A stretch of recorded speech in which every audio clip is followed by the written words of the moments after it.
We already told everyone you uninvited us, my mother said, her voice perfectly steady. Don't make us look like liars, Wendy. That was 6 weeks before my wedding. 6 weeks before 200 guests would sit in white folding chairs on the lawn of a farmhouse I'd paid for with double shifts and a sold car. 6 weeks before my husband stood up at our reception, asked for the projector, and played something that turned my mother's face the color of ash. I didn't plan a confrontation. I planned a wedding. But sometimes the truth picks its own schedule. What Derek showed on that screen, I still can't believe my parents thought no one would ever find out. Before I go on, please take a moment to like and subscribe, but only if you genuinely connect with this story. Drop where you're watching from and your local time in the comments. I love reading those. I'm Wendy. I'm 29. I'm a nurse in a small town in Georgia. Now let me take you back to March, the night Derek proposed, and everything started to unravel. Derek asked me on the porch of his mother's farmhouse, one knee, a ring he'd saved 11 months for, fireflies blinking across the pasture like tiny witnesses. I said yes before he finished the sentence. I called my parents 20 minutes later. My hands were still shaking. My mother picked up on the second ring. I told her. She said congratulations, flat, like reading a receipt, then asked the date. September 14th, I said. It's the only Saturday the venue has left. Silence. Long enough for me to hear the kitchen faucet running in the background. That's Courtney's Bali launch week, you know that. I did know. My younger sister had been posting countdowns on Instagram for 2 months. A luxury wellness retreat, 500,000 followers watching. Brand deal, content calendar, the whole production. Mom, the venue won't hold the date. The deposit's already down. Your sister has 500,000 people waiting for that trip. She paused. You have, what, maybe 200 guests? I wish I could tell you that surprised me. It didn't. When I graduated nursing school, my parents arrived 45 minutes late because they were driving Courtney to a casting call in Atlanta. When I made honor roll in 10th grade, I taped the certificate on the fridge next to Courtney's pageant photos. It was gone by morning. I always told myself it wasn't personal. Courtney was the bright one, the visible one. I was the reliable one. Reliable doesn't need applause. I'll talk to your father, my mother said. But Wendy, be realistic. She hung up. I sat on that porch with a ring on my finger and a knot in my stomach, and I thought, maybe this time, just this once, they'll choose me. They didn't. My father called that evening. 8:17 p.m. I remember because I was standing at the stove making pasta, and the timer on my phone read 8:17 when his name flashed across the screen. Derek was at the kitchen table. I put the call on speaker. Looking back, I'm glad I did. A witness matters. I'm going to say this once, my father said. His voice had that low, controlled register he uses when he believes the conversation is already over. Move the date, or your mother and I won't be there. Dad, the deposit is non-refundable. Then you'll lose it. That's what happens when you don't think about your family. I looked at Derek. He reached across the table and took my hand. He didn't squeeze it. He just held it. Steady, the way you hold something you're not going to let go of. I'm not moving it, Dad. 3 seconds of nothing. Then the line went dead. I stood there holding the phone, steam rising from the pot behind me. Derek said, "You okay?" And I said, "Yeah," which was a lie. But it was the kind of lie that gets you through the next 10 minutes so you can eat dinner and pretend the floor isn't tilting. My father has run our family the way he runs his hardware store. Inventory in, inventory out. No backtalk from the shelves. You do what Harold Foster says, or Harold Foster stops talking to you. I'd watched him freeze out his own brother for 2 Thanksgivings over a property line dispute. I knew exactly what won't be there meant. It wasn't a threat. It was a policy. I just didn't know yet how far that policy would reach. 10 days later, the caterer called. "Hi, this is Brenda from Magnolia Table.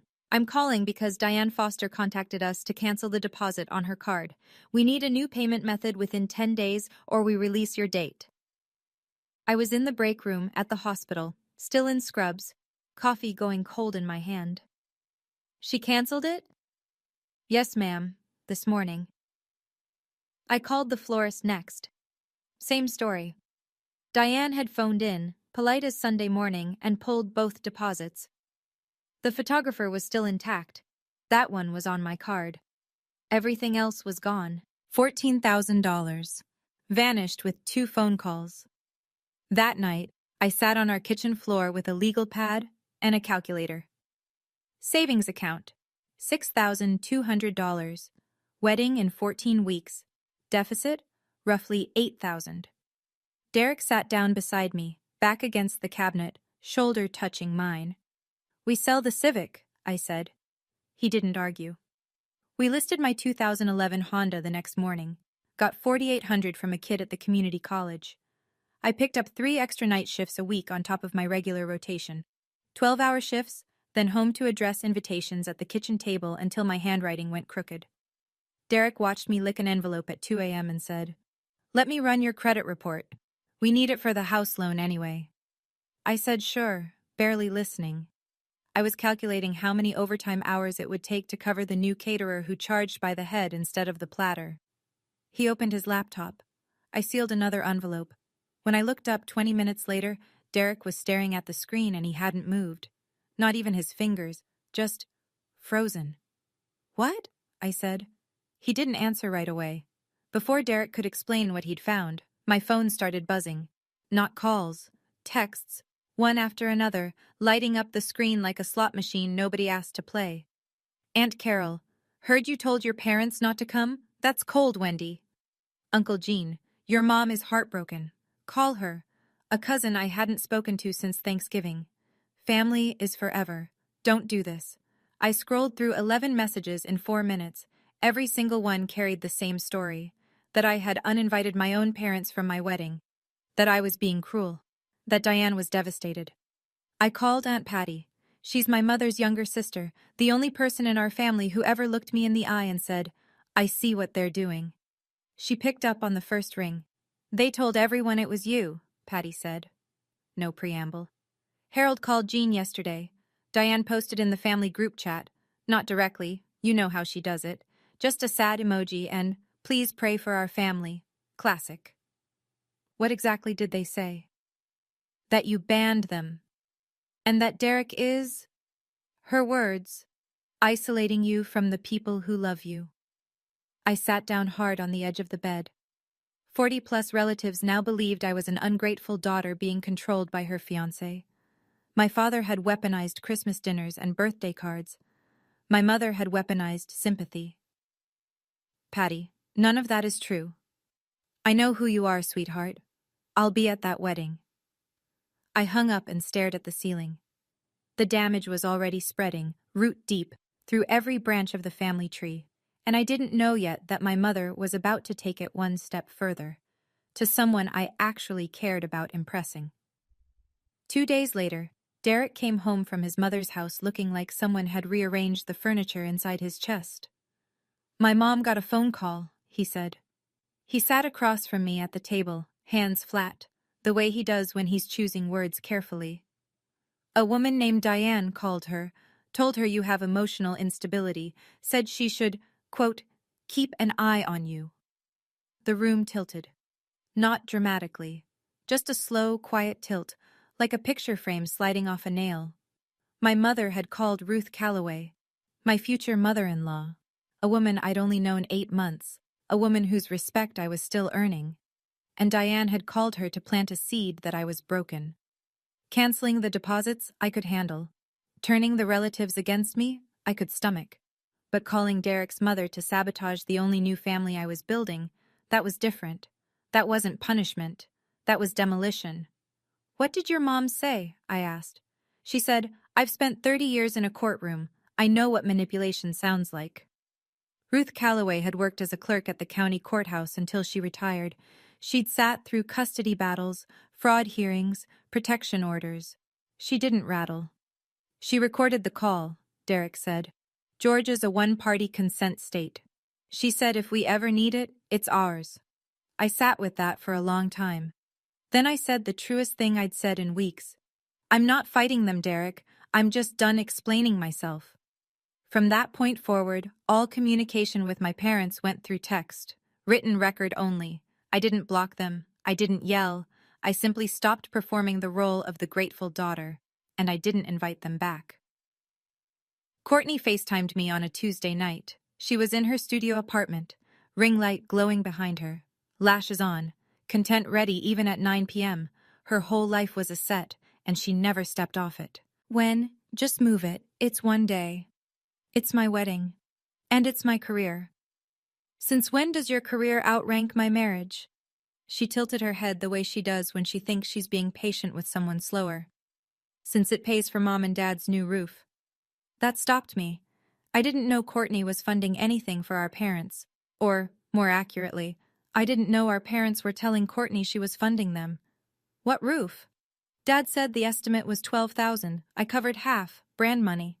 She shrugged like it was nothing, like writing a $6,000 check to your parents at 25 was just the price of being the favorite. Courtney, listen to me. I'm not moving the date. Then you're going to lose them. I already lost them. A long time ago. She blinked. For half a second something cracked behind the ring light. A flicker of recognition, maybe guilt. Then it sealed shut. Just do what they want when. It's easier. Easier for who? She ended the call. I stood in the kitchen holding my phone and something Courtney said kept circling, since it pays for Mom and Dad's new roof. Courtney thought she was the family benefactor. She had no idea, or maybe she did, that my parents had other funding sources with my name on them. When Derek finished pulling my full credit report the next morning, we found out exactly where the roof money really came from. Before I could process what Derek found, my father went nuclear. Harold Foster sent a message to the family group chat. 32 people, 3 generations, from Aunt Patty to my 17-year-old cousin in Jacksonville. Diane and I will not attend Wendy's wedding. She has made it clear that our family traditions don't matter to her. We hope she'll come around. Please respect our decision and give us privacy during this painful time. Painful time. Like he was the one selling his car and picking up night shifts. The responses piled up. Not for me, for them. So sorry, Harold. Praying for you both. She'll regret this one day. An aunt I hadn't seen since 2019 sent me a private message. Shame on you, Wendy. An uncle wrote, your parents gave you everything. Everything. They gave Courtney everything. They gave me a social security number to borrow against, but I didn't know that part yet. Not fully. I turned off my phone. I was sitting in my car in the hospital parking lot. My shift started in 20 minutes. The sky was that deep Georgia purple it gets right before it goes black. Derek texted on the old phone, the one I kept for emergencies. Come home. We need to talk about what I found. I didn't go home. I went into my shift, because rent doesn't care about family drama, and the ER doesn't pause for heartbreak. I coded 3 patients that night, held a woman's hand while we waited for her husband to arrive, changed my gloves 19 times. 12 hours later, I walked through our front door.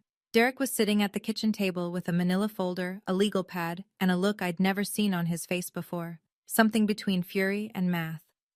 Derek pushed the folder across the table. 3 credit cards, he said. All in your name. Capital One. Discover. City. I opened the folder. 3 account summaries. My name, my social security number, my parents' home address, the one I'd moved out of 7 years ago. Total outstanding balance, $47,300. I turned the pages slowly. Each statement was a map of someone else's life. A round-trip flight to Tulum, a 5-night stay at a resort in the Maldives, a $1,400 camera lens from B&H Photo, $3,000 at Nordstrom in a single afternoon. Every transaction matched. Tulum. Courtney posted poolside photos in March. The Maldives, her most liked reel ever in November. The camera lens, she'd unboxed it on her story with the caption investing in my craft. They opened the first one when you were 19, Derek said. He'd already cross-referenced the dates. Same day you signed the paperwork for your nursing school loan. Your dad co-signed that loan. He had every piece of information he needed. I stared at the paper. My father had taken the documents I handed him in trust. My social security card, my proof of enrollment, my signature on a student loan application, and used them to open a credit line in my name. Then he did it again. And again. That's my parents, I said. It came out quiet. Not disbelief. Recognition. The slow, sick click of something finally making sense. Derek's jaw was tight. Wendy, that's a federal crime. I didn't answer. I just kept looking at the numbers. $47,000 of debt I'd never spent a cent of, sitting on my credit like a bruise I couldn't see. My parents hadn't just boycotted my wedding, they'd been borrowing against my future for 10 years. The next evening, Ruth Calloway came to our house. She didn't bring casserole or small talk, she brought her phone and a Ziploc bag with a USB drive inside it, because Ruth Calloway is the kind of woman who backs things up. I saved the recording, she said, settling into the chair at our kitchen table like she'd done this 100 times at the courthouse. The full call, 4 minutes, 37 seconds. She pressed play. My mother's voice filled the kitchen. Warm, concerned, perfectly constructed. The voice she uses at church potlucks and PTA meetings. The voice that makes people lean in and believe her.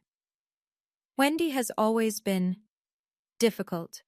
Derek seems like a good man, but I worry he doesn't see it yet. She pushes people away. I just want someone in his life to watch for signs. Signs. Like I was a forecast, something to prepare for and protect against. Ruth stopped the recording. She called me to plant a seed that my future daughter-in-law is unstable. I've sat in courtrooms for 30 years. I know what manipulation sounds like. Derek's hand found mine under the table. Can I have a copy? I said. Ruth slid the USB across the table. Already on it. I didn't cry. I wanted to. Not from sadness, but from the particular kind of exhaustion that comes when someone you love confirms they never loved you the same way back. I had the credit report. I had the recording. I didn't know what I'd do with them yet, but I knew I wasn't throwing them away. You're not difficult, Wendy, Ruth said on her way out, one hand on the doorframe. You're inconvenient to people who need you to be small. I've never forgotten that sentence. I threw myself into the wedding like it was a 12-hour trauma shift. Head down, hands moving, no time for feelings. Derek and I made centerpieces from mason jars and wildflowers from the roadside stand on Route 15. $3 a bunch. We wrapped the jars in twine at the kitchen table every night after my shifts, assembly line style, while a true crime podcast played in the background because neither of us could handle silence. Ruth altered her own wedding dress for me. Ivory lace, tea-length, a little yellowed at the hem. She sat at her sewing machine for 4 evenings straight. When I tried it on and it fit, almost perfectly, just slightly loose at the waist, she pinned it and said, "You'll grow into it. Every good marriage adds a few pounds." Patty called a friend who ran a flower shop 2 towns over. Wholesale rate, half price. We moved the reception from the canceled restaurant to the Calloway family farm, the same pasture where Derek proposed. String lights from the barn supply store, rented tables, a borrowed sound system from Derek's college roommate. The RSVPs came in steady, 200 guests, most from Derek's side, his co-workers, our friends. My side of the aisle, Patty. A handful of nursing school classmates. That was it. My father called one last time, 13 days before the wedding. "Last chance, Wendy. Move the date and we'll forget this happened." "There's nothing to forget, Dad. I'll save you a seat in case you change your mind." He hung up. Patty texted me that night. "Your mom asked me not to come. I told her I'm an adult." I set the phone down, picked up a mason jar, and started wrapping twine. 14 jars to go, 13 days. I could do the math. I kept asking myself, why were my parents willing to miss their own daughter's wedding over a Bali trip? Was it really just about Courtney, or was there something else they were protecting, something that would fall apart if I stopped playing my role? Now I know the answer, but back then, I was still guessing.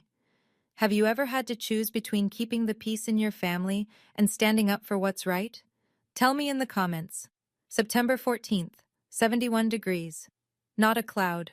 I woke up at 5:30 because my body doesn't know how to sleep past a shift alarm.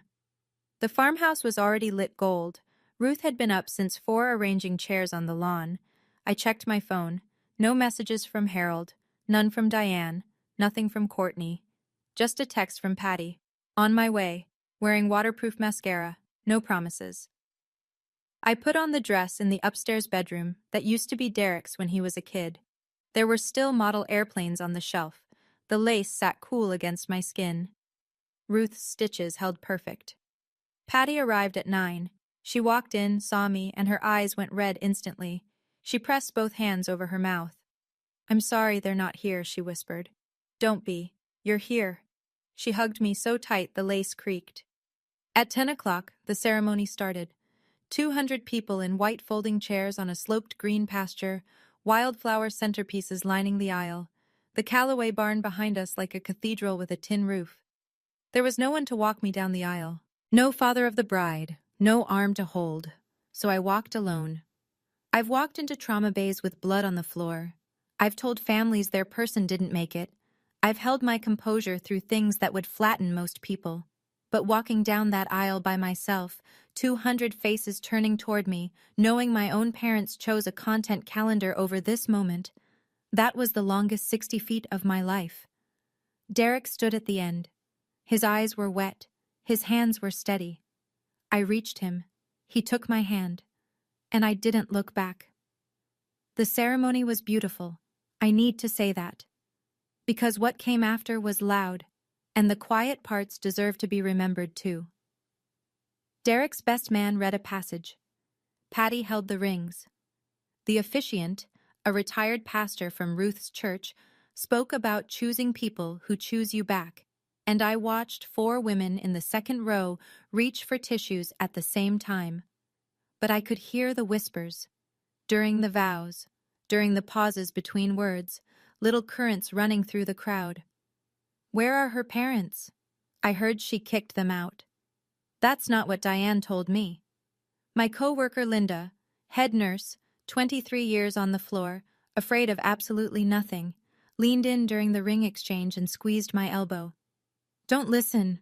You're radiant." I held it together, through the vows, through the kiss, through the applause. I held it together when Derek said, "I choose you, not because no one else would, because no one else could."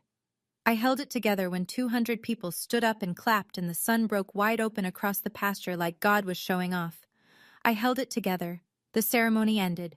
People hugged us. Someone's kid threw wildflowers that stuck in my hair.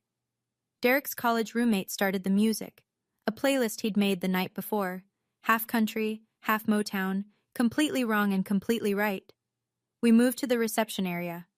Long wood tables under the string lights, catered barbecue from a place in Macon that owed Derek a favor, mason jar centerpieces catching the late afternoon glow.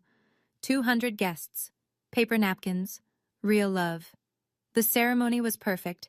The reception was where everything changed. I saw the headlights first, a silver Buick rolling slow up the gravel drive. Deliberate. The way you'd pull into a stage entrance if you wanted the audience to notice. My father stepped out in a charcoal vest and pressed slacks. My mother followed in a floral dress and fresh lipstick, camera ready, the way she always is when she knows people are watching. Diane spotted me across the lawn and her face broke into a wide, trembling smile. She walked straight toward me, arms open, voice pitched to Carrie. "Oh, sweetheart, we couldn't miss our baby's big day." She hugged me before I could move. Her perfume hit my nose. The same Estee Lauder she's worn since I was 12, and for one terrible second, my body almost softened into it. Harold shook Derek's hand with both of his. "Welcome to the family, son." Loud, warm, performed for the 8 nearest tables. People clapped. Someone at table 4 said, "See? They came after all." A woman I didn't recognize dabbed her eyes. The prodigal parents, returning just in time. What a beautiful story. I stood frozen. My bouquet hand had gone white knuckle around the stems. I looked at Derek. He met my eyes. His jaw was set, but his gaze was calm. The same look he gets when he's finished a spreadsheet and the numbers finally make sense. He gave me the smallest nod, almost imperceptible, the kind of nod that means, I know, and I'm ready. Because here's the thing my parents didn't account for. They showed up expecting to rewrite the ending. Smiling, hugging, performing. They thought they'd won. They had no idea Derek had brought a projector. The toasts started at golden hour. Derek's best man went first. Funny, short, a story about a fishing trip that got the crowd laughing. Then Ruth said a few words about the kind of woman she'd always hoped her son would find. She looked right at me when she said it, and I almost broke. Then Derek stood up. He'd kept his jacket off all night, sleeves rolled to the elbows. He looked relaxed, but I knew better. I'd seen him prep for bank audits with less tension in his shoulders. He took the microphone from the best man and smiled at the crowd. I want to thank everyone for being here, especially the people who showed up when it wasn't easy. A murmur. A few people glanced at Harold and Diane, who were seated at a table near the back. Diane with her ankles crossed, Harold with one arm draped over his chair, both of them wearing the satisfied expressions of parents who'd made a grand entrance. I also want to talk about honesty, Derek said, because Wendy deserves that. The murmur shifted. Glasses stopped clinking. Some of you received messages saying Wendy uninvited her parents tonight. That's not what happened. Diane's smile flickered. Harold and Diane chose to boycott this wedding. Their word was teach her humility, because Wendy refused to move our date for Courtney's Bali trip. Whispers, quick ones, the kind that moved through a room like wind through tall grass. Harold pushed his chair back and stood. That's enough, son. Derek didn't flinch. I'm not your son, Harold, and I'm not done. 200 people went still. The music had stopped. Even the cicadas seemed to pause. Diane reached for Harold's arm. He shook her off. Derek set his phone on the table next to the Bluetooth speaker. 6 weeks ago, Diane called my mother. She told her that Wendy is emotionally unstable, that she pushes people away, that someone in my family should watch for signs. He looked at Diane. She had gone very still, the way a deer freezes in headlights right before it decides which way to run. My mother recorded the call. He pressed play. My mother's voice came through the speaker, clear as a church bell and twice as cold. Wendy has always been difficult. Derek seems like a good man, but I worry he doesn't see it yet. She pushes people away. I just want someone in his life to watch for signs. 200 people heard it. Every word. In my mother's own careful, concerned, rehearsed tone, the one that sounds like love, if you don't know what love actually sounds like. Diane shot to her feet. That's taken out of context. Ruth Calloway stood up from table 1, 63 years old, steel gray hair pinned back, reading glasses on a chain around her neck. She didn't raise her voice. She never has to. I played the entire recording for my pastor, Ruth said. He said the same thing I did. It's manipulation. The crowd wasn't whispering anymore. They were silent. The kind of silence that has weight. Patty was crying at her seat, one hand pressed flat against the table, the other covering her mouth. She'd known her sister was cruel. She hadn't known the depth. Harold grabbed Diane's elbow. We're leaving. Derek held the microphone steady. You can leave. But there's one more thing your family needs to hear. Harold stopped walking. Derek's college roommate, the one who'd set up the sound system, pulled the white sheet tight between two barn posts. The borrowed projector hummed to life. Numbers filled the screen. 3 credit card accounts. My name at the top of each one. Below it, transaction after transaction, highlighted in yellow. Derek spoke without looking at his notes. He didn't need them. He'd memorized every line. 3 credit cards. Opened in Wendy's name without her knowledge or consent. Total balance, $47,300. Gasps. Real ones, the kind you feel in your ribcage. None of this debt is hers. Every transaction matches Courtney Foster's social media posts. He pointed to the screen.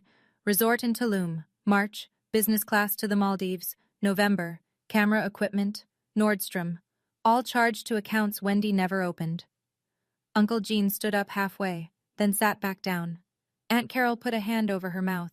The woman who dabbed her eyes when Harold arrived now looked like she'd swallowed something sharp. Harold's voice cut through the silence. That's family business. Derek turned to face him directly. It's federal fraud. Diane was crying now, not the delicate, sympathetic kind she'd used on the phone with Ruth. This was different, mascara-streaked, involuntary. Harold grabbed Diane's arm and pulled her toward the gravel drive. The aunt who'd texted me, shame on you, Carol, stood up and followed them, but not to comfort. Harold, she said, is this true? He didn't answer. He didn't look back. The Buick doors slammed, the engine turned, gravel popped under the tires as they pulled away. I stood next to Derek, my hand on his arm, and said the only thing that mattered. I didn't plan this, but I'm done being the version of me that makes their lies easier to believe. We danced after they left. Derek took my hand, and we danced on the grass in borrowed string lights, while 200 people who now knew the truth clapped and cheered, and someone turned the Motown back on. I'm not a good dancer. Neither is Derek. We swayed and stepped on each other's feet and laughed, and for 5 minutes the night belonged to us the way it was supposed to from the beginning. The next morning it was Monday, and Monday meant paperwork. I filed an identity theft report with the FTC. Derek drove me to the county sheriff's office, where I filed a second report, local jurisdiction, paper trail, case number. A deputy with kind eyes and a notepad took my statement for 40 minutes. I called all 3 credit card companies, froze the accounts, initiated formal disputes. Derek walked me through each one. He does this for clients at the bank, untangling credit messes, verifying signatures. This time the client was his wife. Every card had been opened when I was under 21. None carried my signature. I changed my social security suffix, closed every account that still listed my parents' address, set up fraud alerts with all 3 bureaus. I did not call Harold. I did not text Diane. I did not explain, justify, or apologize. I didn't file the report to punish them, I told Derek that night. We were on the porch, drinking sweet tea, cicadas screaming in the dark. I filed it because $47,000 of debt wasn't mine. He nodded. And because if I didn't, they'd do it again. Maybe not to me. Maybe to Courtney's kids someday. He reached over and took my hand. We sat there until the tea was warm and the stars were out. Silence never felt so clean. Courtney called from Bali 3 days later. I was folding laundry. Her name flashed on the screen and I almost didn't answer. But something made me pick up. Maybe curiosity. Maybe the part of me that still remembered braiding her hair when she was 6. The Discover card got declined at the hotel, she said. Her voice was thin. No ring-light confidence, just panic. What did you do? I froze my accounts. My name, my credit, my decision. You're ruining everything. I have a brand deal. The resort is part of the content package. I need that card for 3 more days. Fund it yourself. You're 25. Silence. Then a sound I hadn't heard from Courtney in years. A real sob. Not the kind she performs for stories. She hung up. I set the phone on the dresser and went back to folding towels. Over the next week, the fallout hit Courtney's feed like weather. The luxury Bali content just stopped. No more infinity pool shots. No more rooftop cocktails at sunset. She posted a photo from a budget hostel with the caption, "Keeping it real," and her followers noticed. Comments started blooming under her posts. Didn't your sister just get married? Heard your parents weren't there? T? Why did you skip your own sister's wedding for a vacation? Girl, the math isn't mathing. Courtney didn't respond to any of them. She privated her account for 2 days, then came back with a generic boundaries post that everyone saw right through. I watched from a distance. I didn't feel triumphant. I felt the way you feel when you watch a building you used to live in get condemned. Relief and grief, tangled up so tight you can't separate them. Diane called twice.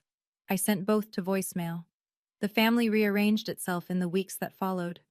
Slowly. The way tectonic plates shift, invisible at first, then suddenly everything's in a different place. Uncle Gene called me on a Wednesday evening. Gene is Harold's older brother. 64, retired electrician, never missed a foster family reunion in his life. He'd been one of the first to text me. Your parents gave you everything. I owe you an apology, he said. No preamble, no small talk. I believed your dad. I shouldn't have. Thank you, Uncle Gene. He's my brother, and I love him, but what I saw on that screen, I can't unsee it. Aunt Carol, the one who texted shame on you, mailed me a card. Inside, a handwritten note and $200 cash. For your new start. I'm sorry I didn't ask your side first. The family group chat reorganized. Gene removed Harold and Diane himself. 30 people watched it happen in real time. His message was short. Until you explain the credit cards, I don't think you should be here. No one objected. At church on Sunday, Ruth told me the pastor's sermon had been about honesty within families. She said Harold and Diane were not in attendance. They hadn't been for 3 weeks running. In a small town in Georgia, 3 missed Sundays is a statement. People notice. People talk. The Fosters, who had built their reputation on being pillars, on Diane's deviled eggs at every potluck and Harold's handshake at every fundraiser, were suddenly absent. And in a place where absence speaks louder than words, the silence around them grew thick. I didn't orchestrate any of it. The truth did the work. I just stopped covering for them. The brand deal collapsed on day 11. Courtney's Bali sponsor, a wellness supplement company, pulled the $30,000 contract after their PR team found the comment section. Someone had screenshot the projector image from the wedding. A guest had posted a shaky phone video on their private Facebook. Small towns are leaky that way. And it had made its way into a Reddit thread about family drama. 40,000 followers unfollowed Courtney in 2 weeks. Her engagement rate cratered. The algorithm, which had once handed her reach like candy, now buried her posts beneath cooking tutorials and cat videos. She flew home from Bali early, economy seat, middle row. I know because Patty saw the flight itinerary. Courtney texted Diane begging for a pickup at Hartsfield. Back home, reality set in. Every credit card Courtney had been using, for flights, hotels, content equipment, the daily seamless order that fueled her lifestyle, was in my name. All frozen, all disputed. She had no personal savings, no backup card. Her checking account held $1,100. I didn't celebrate. There's no satisfaction in watching your little sister Google how to open a bank account at 25. That's not a win. That's the receipt for a decade of someone else's parenting failure. Harold and Diane couldn't help her either. Without the cards in my name, their cash flow tightened overnight. The new roof Courtney had supposedly funded? Never happened. The money had gone to Courtney's expenses, funneled through accounts bearing my name, laundered through the fiction that it was family money being shared. The math was simple once you stripped the performance away. My parents had been running their younger daughter's lifestyle on their older daughter's credit, and now the credit was gone. Courtney called one more time, a Thursday, late, almost 11 p.m. Her voice was different, stripped down, no affect, no performance, no strategy, just tired. I knew about the cards, she said. I sat on the edge of the bed. Derek was already asleep. I didn't wake him. Not all of them, she continued. But the first one, the capital one. I was there when Dad opened it. I was 15. He said it was for emergencies. I asked whose name it was in, and he said yours, and I asked why, and he said, because Wendy doesn't need the credit right now. I thought that was normal. It wasn't normal, Courtney. I know that now.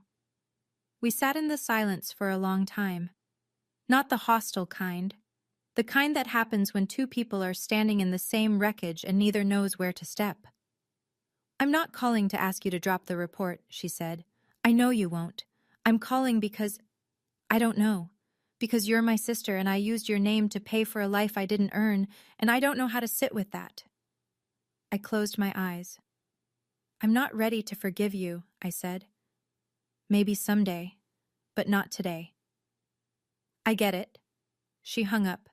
No drama, no tears, just a click and then nothing. I sat on that bed for a long time after, and then I cried. Not for the money, not for the wedding drama or the group chat or the credit report on the projector screen. I cried because I lost my sister a long time ago, maybe before she was even old enough to know she was being used. And this phone call was the first honest thing she'd said to me in years. Loss doesn't always arrive all at once. Sometimes it shows up dressed like a family. I keep wondering, if Courtney had told me the truth sooner, would things be different? Or did my parents build a system where both of us were trapped, just in different cages? Courtney got the golden one, I got the invisible one, but we were both locked in. What do you think? Does Courtney deserve a second chance? Or does knowing at 15 and staying silent for 10 years make her just as responsible? Tell me in the comments. 3 months after the wedding, a letter arrived. Handwritten. My father's blocky print on the envelope. No return address, but I'd know that handwriting from across a parking lot. It's the same hand that labeled every shelf in his hardware store. Wendy, you're still our daughter. This has gone far enough. 11 words. No mention of the credit cards, no acknowledgement, no apology, just a command dressed up as affection. Diane texted a week later, "Can we have Christmas together? For family?" The same phrasing she'd used in the group chat, the same packaging. Wrap the request in family and hope no one notices it's actually an instruction. I sat at the kitchen table, the same one where Derek had spread the credit report, the same one where Ruth had played the recording, and I wrote back, one letter, on paper, because some things should be permanent. Dear Mom and Dad, I will always be your daughter. But I will not be in a relationship where my name is used without my permission. My reputation is damaged behind my back, and my boundaries are treated as disobedience. When you're ready to acknowledge what happened, not explain it, not justify it, acknowledge it. I'll be here. Wendy. I sealed it, stamped it, drove to the post office myself. No response came. Not that week. Not that month. I won't pretend that didn't hurt. It did. Every holiday that passed without a call landed like a small stone in a jar I keep somewhere behind my ribs.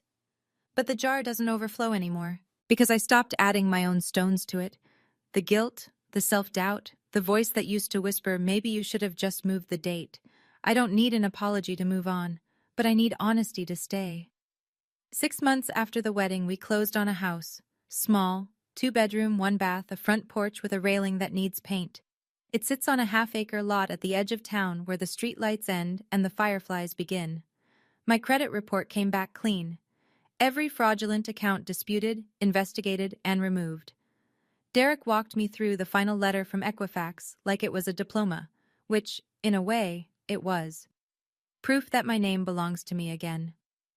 Ruth brought a rose bush the day we moved in. Pink climbers. She planted it by the front steps and said, "Every house needs something alive that comes back every year." Patty comes for dinner every Sunday now.